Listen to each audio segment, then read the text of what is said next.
Good morning, and welcome to your daily Farm and Home Show, brought to you by the University of Kentucky Cooperative Extension Service. And now, here's your host.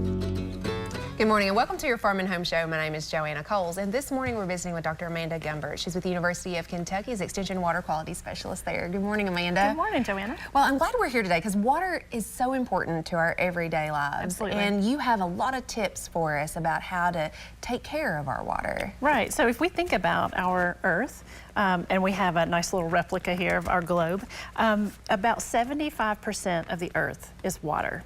And so that really kind of drives home the importance for us to take good care of our water. And there are lots of ways that we can do that as individuals. Absolutely.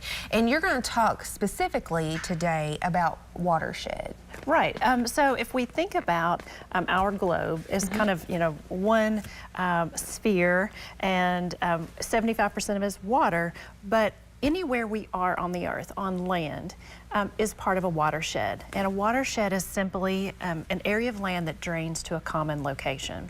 And so it can be a lake, it can be a river, it can be the ocean, it can be a stream in our backyard.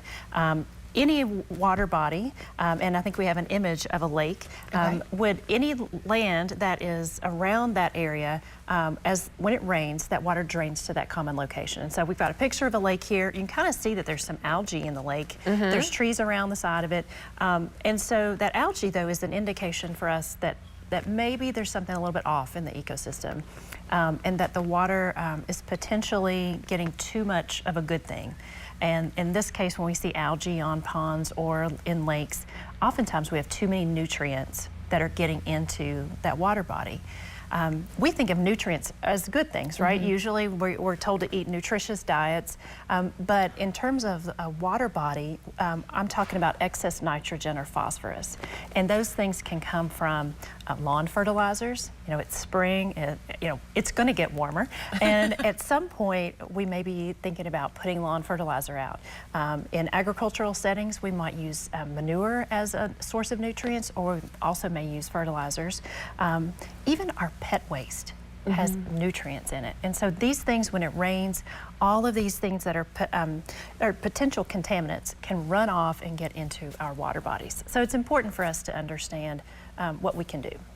And I think sometimes when you say watershed, people, they're confused by that term because they might know that there's a place that ponds or collects water or the water goes to, but they really don't know where all those places are coming from that are draining into that area. Right, absolutely. And so essentially, small streams just flow into bigger streams.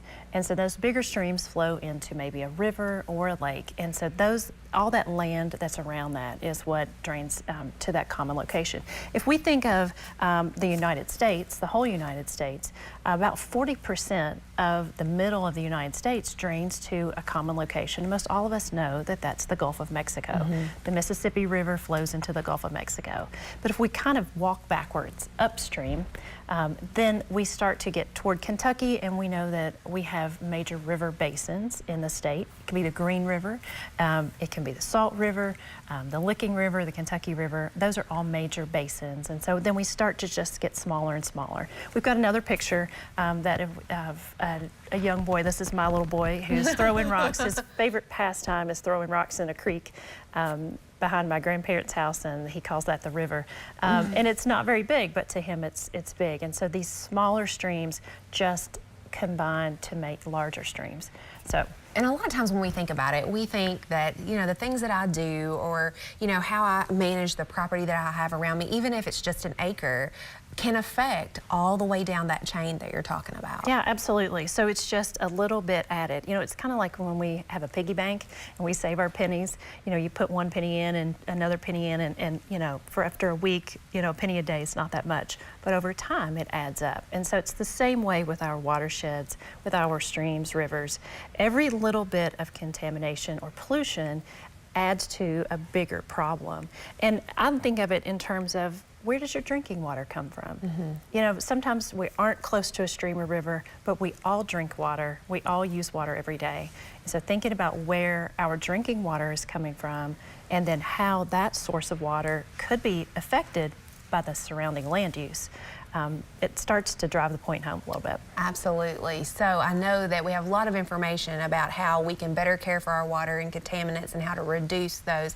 And Amanda has all of that information and even an H2O podcast, so you want to check it out. We appreciate you watching and have a great day. If you have questions about today's topic, please call the Warren County Extension Office at the number on your screen. Thanks for watching and have a great day.